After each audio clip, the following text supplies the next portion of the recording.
안녕하십니까. 볼파르트 판넨베르크의 자연신학 오늘 48번째 하겠습니다. 판넨베르크의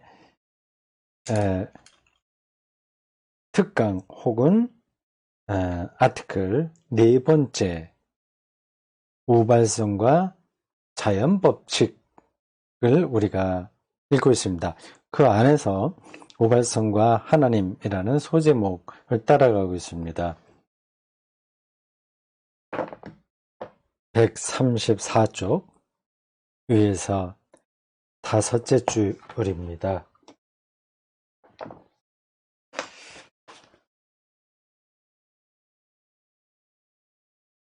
오늘날 성서적 하나님 개념을, 이런 말도 조금 어색할 수 있습니다. 어떤 분들에겐요, 성서적 하나님이면 하나님이지 하나님 개념이 또 뭐람, 이런 거예요. 개념, 컨셉이죠. 하나님이 이 연필처럼 생긴 게 아닙니다. 이런 것들은 특별히 개념이라고 말하지 않아도 돼요. 이건 나무, 흑연, 뭐 몇 가지 방식을 통해서 만들어진 필기도구다, 이렇게 하면 됩니다. 하나님은 이런 실체가 아니거든요. 그러니까 개념적으로 말할 수밖에 없어요. 근데 그게 아직 끝나지 않은 문제입니다. 많은 기독교인들이 하나님을 실체로만 생각합니다. 그건 이제 이미 다 있는 거죠. 그대로 돼 있는 거죠. 물건처럼 생각하는 거예요. 산신령점으로 생각할 수 있습니다. 하나님은 빅뱅으로부터 우주의 저 끝에서 빛의 속도로 팽창해 나가고 있는 저 끝, 모든 걸 다 아우러서만 이해될 수 있는 어떤 존재입니다. 그러니까 물리학의 세계가 넓어지면 하나님 개념도 당연히 넓어지는 거죠. 이런 걸 놓고 그럼 하나님이 완전하지 않으시다고 하는 건가? 물리학의 지배를 받는가? 그렇게 생각하시면 또 좀 오해죠. 봅시다. 오늘날 성서적 하나님 개념을 확증해내는 과제는 실제의 전체성에 근거한 자연 이해를 통해 수행될 수 있는 것으로 보인다. 이 한 문장에서도 우리가 생각할 거리는 참 많습니다. 하나님을 개념이라고 얘기했고요. 실제 전체성에 근거한 자연이해, 이런 표현도 중요합니다. 실제. 제가 하도 그 실제를 많이 얘기했으니까 여러분들이 귀가 닳도록 들어서 이거 지겨워 하실지 모르겠네요. 다 아는 얘기를 왜 자꾸만 반복하지 할 수도 있습니다. 그렇지 않아요. 그게 어느 날 큰 깨달음으로 올 겁니다. 실제라고 하는 이 단어가 주는 의미 말이죠.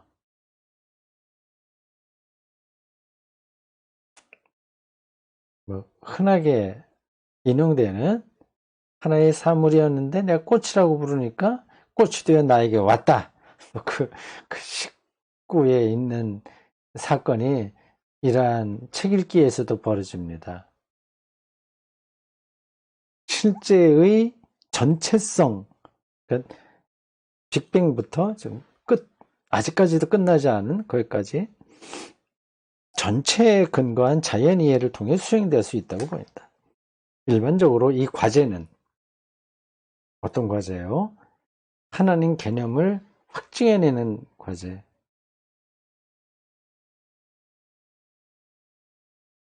앞으로 앞에서 이미 언급했듯이 우리가 살아내고 있는 실제의 전체성,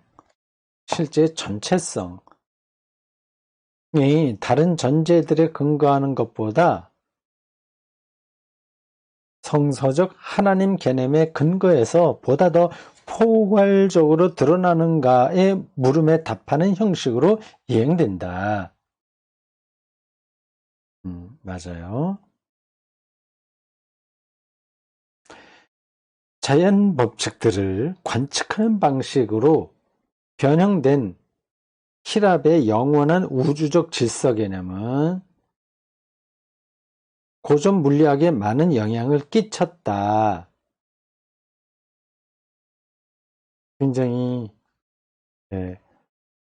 아름답게 그리고 앞뒤가 딱딱 들어맞게 안에 공간 코스모스로 보는 세계관, 히랍 세계관이거든요. 그건 물리학에 영향을 끼칠 수밖에 없죠. 그거는 잘 연구하면 그대로 답이 나오니까요. 이 관점과 대조적으로 그 물음에 대한 대답의 실마리는 성서적 하나님 개념의 근거에서 볼 때 모든 발생 사건들은 우발적인 것으로 경험되었다는 사실에 놓여 있다.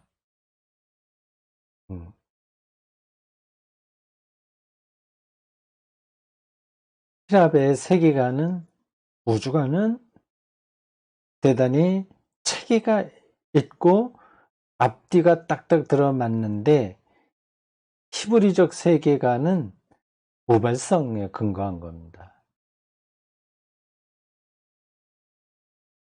인간을 포함한 전체로서의 세계는 하나님에 의해 우발적으로 형성된 실제로 간주된다. 이 문장도 꼭 우리가 기억해둬야 합니다. 인간을 포함한 전체로서의 세계, 전체가 반복되고 있어요. 파넨베르크의 신학에서는요.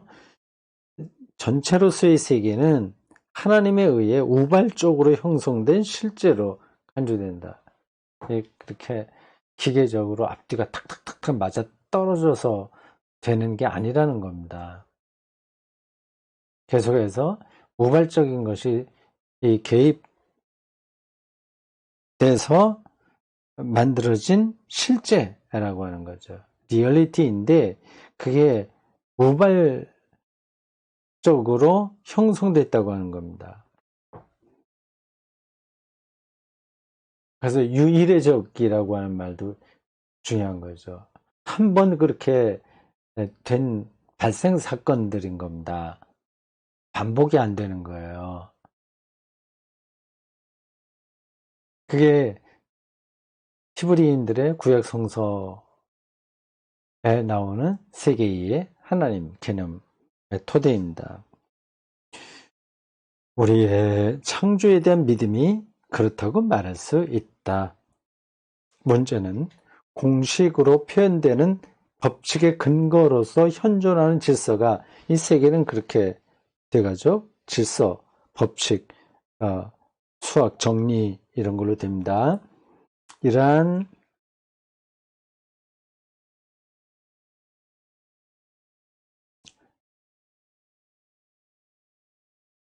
그러한 질서가 또한 발생 사건들의 우발성이라는 측면을 통해 이해 가능한가의 물음 속에 담겨 있다. 서로 다른 접근 방법이 있는 거예요. 근데 이 히브리적 세계 이해로도 그 법칙으로 설명되는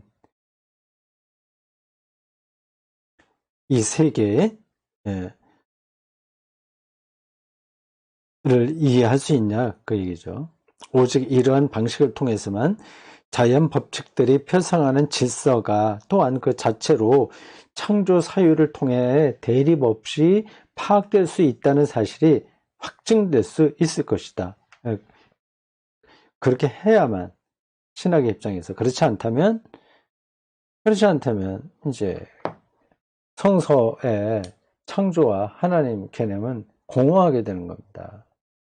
이 세계의 이 체계와 질서와 법칙, 이걸 무시하고는 안 되는 거잖아요. 근데 우발성이라는 개념으로도 그런 법칙을 통한 세계 이해가 가능하냐. 그게 가능해야 자연신학은 성립이 되는 겁니다.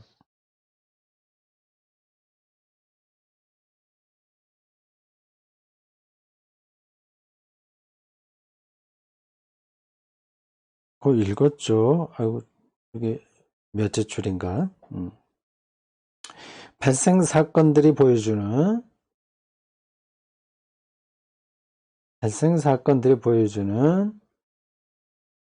이게 원어로 뭐로 되어 있는지 좀 알고 싶네요. 발생 사건이 뜻은 어느 정도 알겠는데 그래 정확하게 원어로 영어나 독일어로 좀 여기 달아줬으면 좋겠는데 아직 한 번도 그렇게 나온 적이 없는 것 같은데요.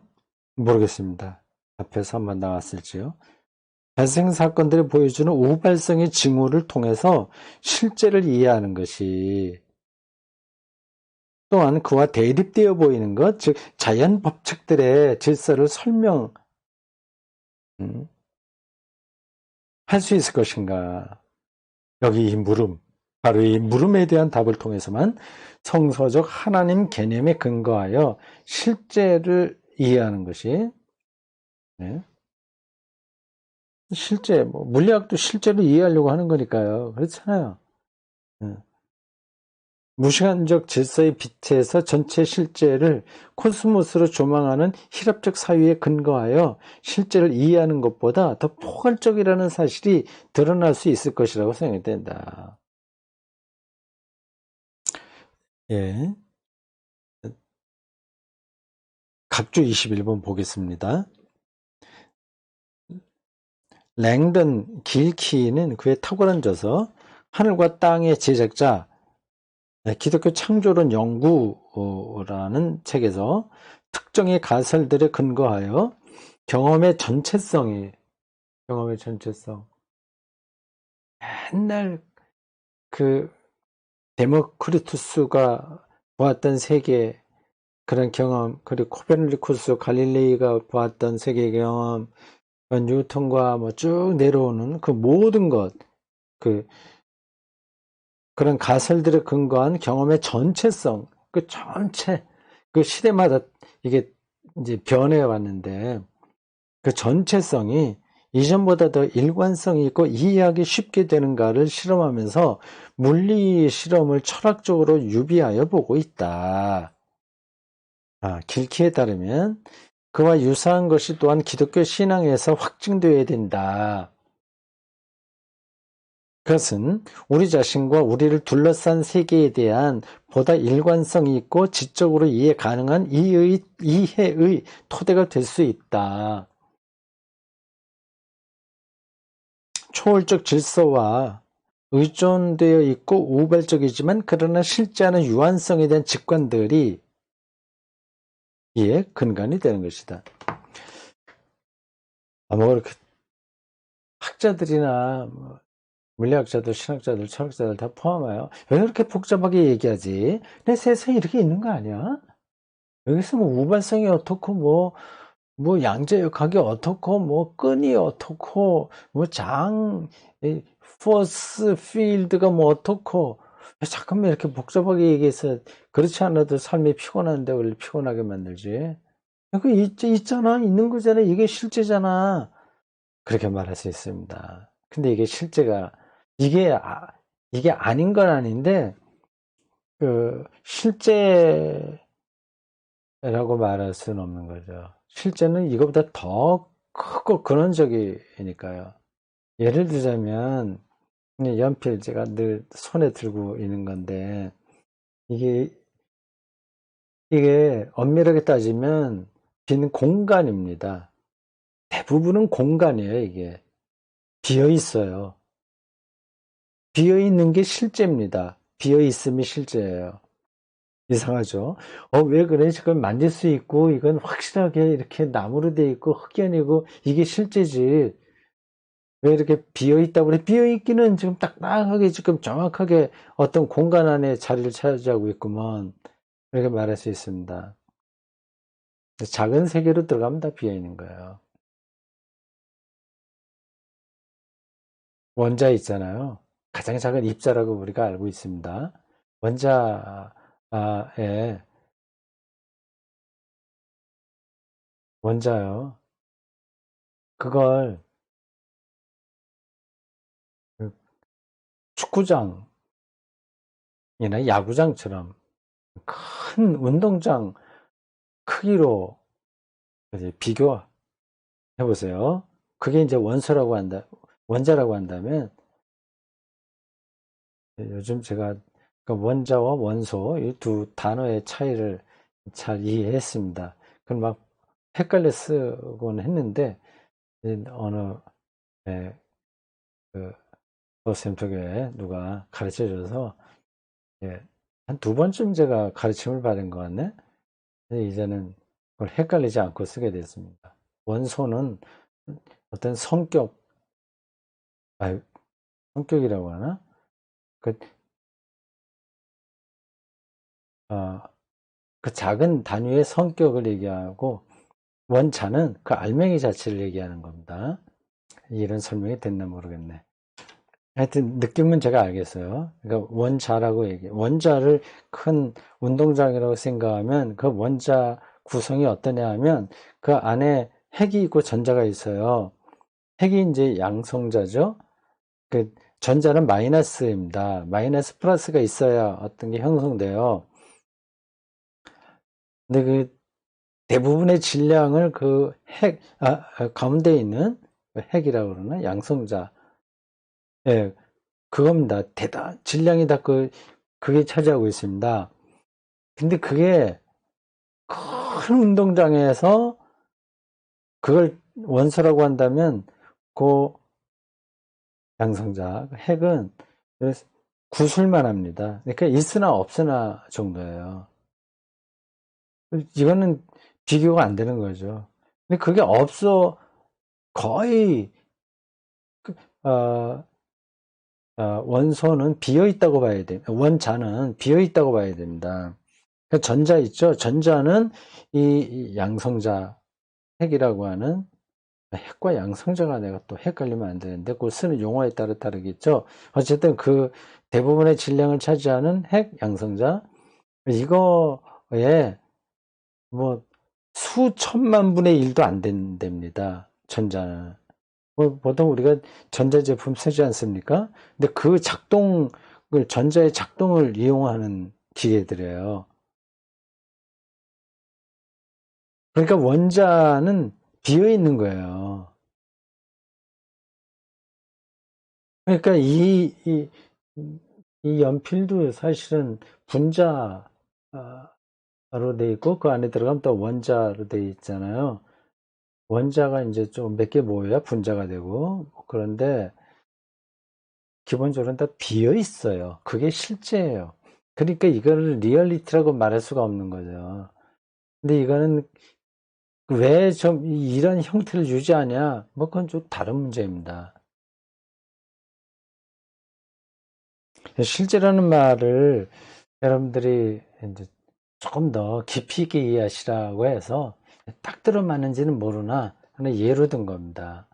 그러니까 하나님의 실제라고 할 때 그거를 자기가 경험했던 그 한도 안에서 하나님을 생각하지 말라는 겁니다. 더 근원적인 쪽으로 하나님은 열려있는 하나님 개념이 열려있는 겁니다. 그렇게 아는 거하고 실제 우리 인생살이하고 무슨 상관이 있지? 직접적인 상관은 없어요. 간접적으로는 크죠. 그걸 근원을 알아야 우리가 일상의 허튼 것에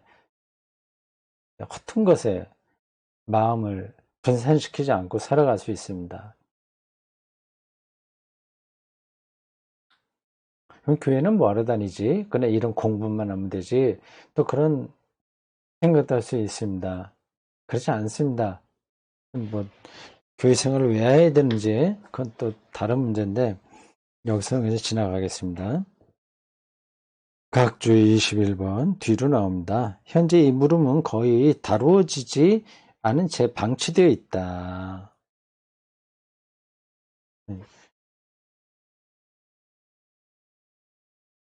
여기서는 해결책이 모색될 수 있는 방향성을 요점적으로 가늠하는 것만이 가능할 뿐이다. 그러나 그에 앞서 몇 가지 방법론적 관점들이 논의될 필요가 있다.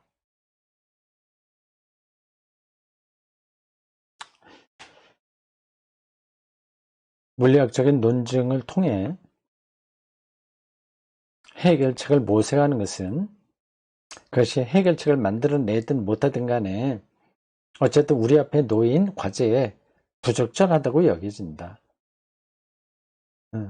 물리학적 논증으로 해결책을 모색하는 것이 실제에 다다르는데 부적절하다고 말하네요. 이게 물리학자들이 받아들일까? 왜 그런지 근거를 대야 되겠죠. 왜냐하면 자연과학은 원리적으로 자연의 법칙들을 통해 얼마만큼 확증될 수 있는가를 물음으로써 자연의 물음을 던지기 때문이다. 네, 법칙 안에서만 자연을 이야기하는 거죠. 거기에 제한받습니다. 그렇지 않으면 물리학이 성립되지 않죠. 법칙들을 빼놓고는 안 되잖아요.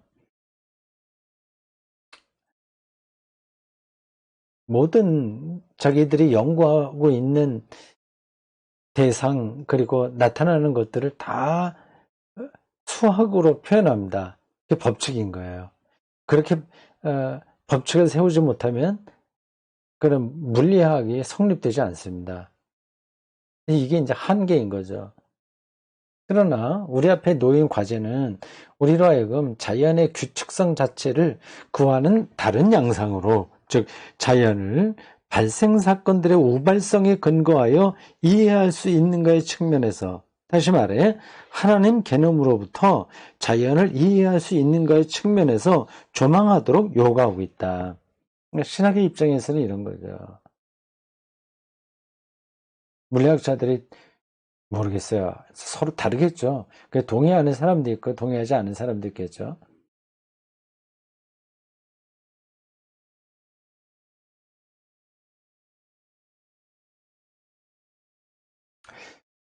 왜냐하면 하나님 개념의 근거에서만 발생 사건들의 우발성은 반복해서 나오는 표현입니다.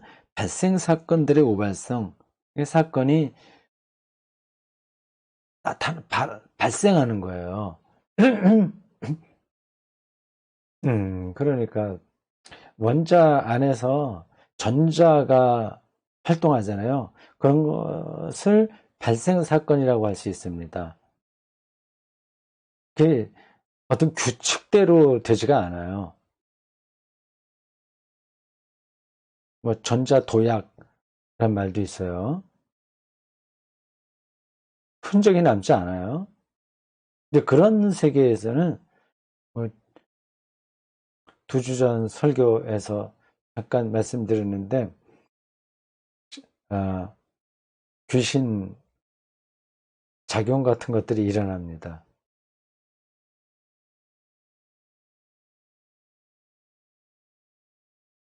이렇게 누가 보지 않을 때는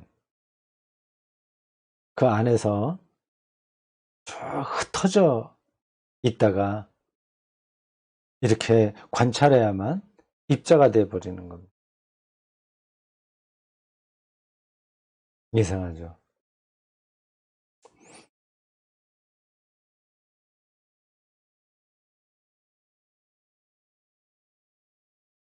그와 같은 사고 과정은 물론 물리학과 그 외의 다른 과학 분야들의 문제점과 성과들에 의존해야 하겠지만, 도움을 물론 받아야 되겠지만, 동시에 물리학의 물음과는 다른 방식으로 물음을 물어준다. 물어야 된다. 따라서 우리는 물리학의 추론 과정과는 다른 물음의 구조를 가져야만 할 것이다. 예, 과학 철학자들도 그런 작업을 하죠. 과학 철학자들의 도움이 우리들에게 필요합니다. 서로 예, 물리학자들의 도움도 받고 그들이 밝혀놓은 물리적 법칙들을 알고, 그러나 그 법칙들에 이 자연이 종속되지 않는다는 사실을 우리가 꿰뚫어야 되고, 그래서 발생 사건으로의 우발성의 관점에서 세계를 이해하는 것이 바로 구약 성서에서 말하는 하나님 개념에 적합하다, 이 얘기입니다. 이게 저는 근거가 있다고 생각합니다.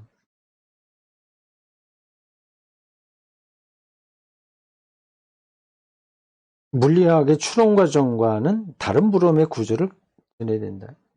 물리학의 추론 과정이라고 표현되어 있잖아요. 그러니까 물리학도 계속해서 그거를 추론해 가고 있습니다. 답을 그들도 몰라요. 그것은 물리학이 정확도를 결여하고 있기 때문이 아니라 엄밀한 학문이죠. 우리의 과제를 적절히 수행해내기 위해서는 그러한 다른 물음이 요구되기 때문이다. 실제에 도달하는 다른 길을 우리가 선택하는 거죠. 자연신학에서는 경쟁하는 사이비 물리학적 이론들을 확증해내는 것을 물음으로 삼지 않는다.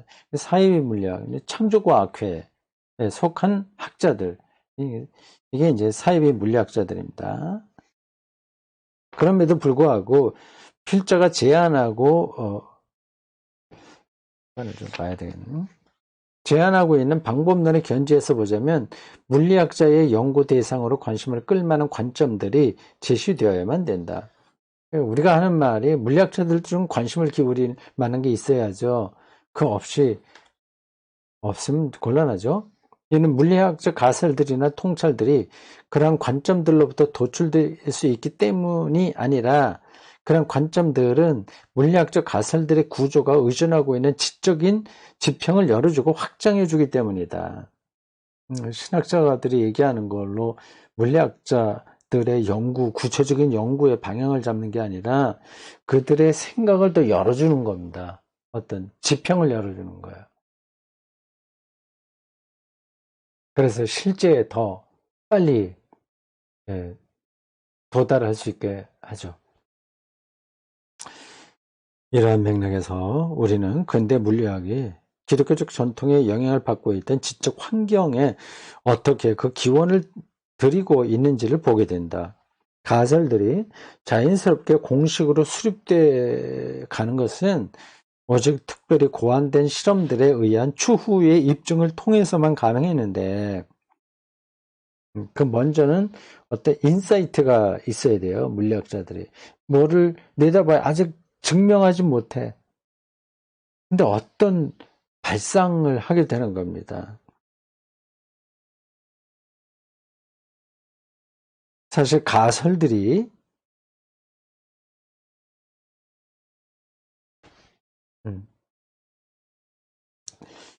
꼭 다시요. 그 문장 보겠습니다. 가설들이 자연스럽게 공식으로 수립되어 가는 것은, 가설과 공식 전혀 다른 것 같잖아요. 다 가설에서 시작합니다. 이미 알려진 것이야 뭐 그냥 다 누구나 공부하면 아는 건데 그걸로 문제가 끝난 게 아니거든요. 왜 전자 도약이 생기나 아직까지 답을 찾지 못했을 거예요. 그런 거는 이제 가설이 필요한 겁니다. 어떤 뛰어난 물리학자가 나타나서 그럼 그 사이에 이런 일이 있어갖고 되는 거 아니야? 그래서 그거를 추정하고 그 논리를 실험을 통해서 증명하면서 공식을 만들어내는 거죠. 그게 물리학의 발전 과정입니다. 끊임없이 앞으로 나가고 있어요. 추후에 입증을 통해서만 가능했는데 이는 우리가 당연히 여기는 절차를 알 수 있는 거고, 사실 가설들이 이러한 방식을 통해 공식으로 수립되어 가는 과정은 기독교가 특별히 쿠자의 니콜라스의 사유 체계 속에서 쿠자의 니콜라스 그 학자 이름이겠죠. 인간을 코스모스 속에서 이해했기 때문에 가능했다. 역사를 통해 볼 때 갑자기 또 코스모스 지나가겠어요. 역사를 통해 볼 때 특별히 자연사에 대한 관심은 자연 자체가 자연의 역사예요. 역사에 대한 관심은 앞으로 우리가 계속 관심을 기울일 만한 주제인데 거의 기독교의 성서적 사유를 통해 결정된다고 말할 수 있다. 네. 자연사, 자연의 역사. 코스모스에서는 자연의 역사는 별로 의미가 없죠. 히브리 사상에서만 그게 두드러집니다.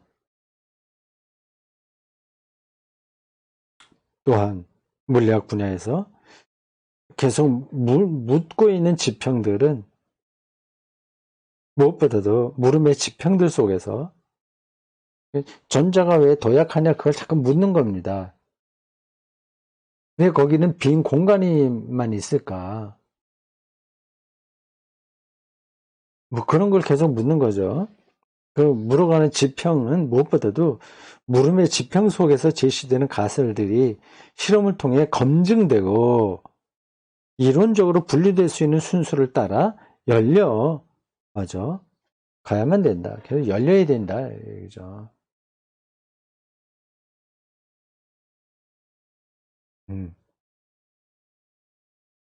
자, 여기까지 하면 되겠습니다. 그러니까 요 사장은 정말 파넨베르크의 자연신학에 모든 게 담겨 있다고 할 정도로 중요한 대목입니다.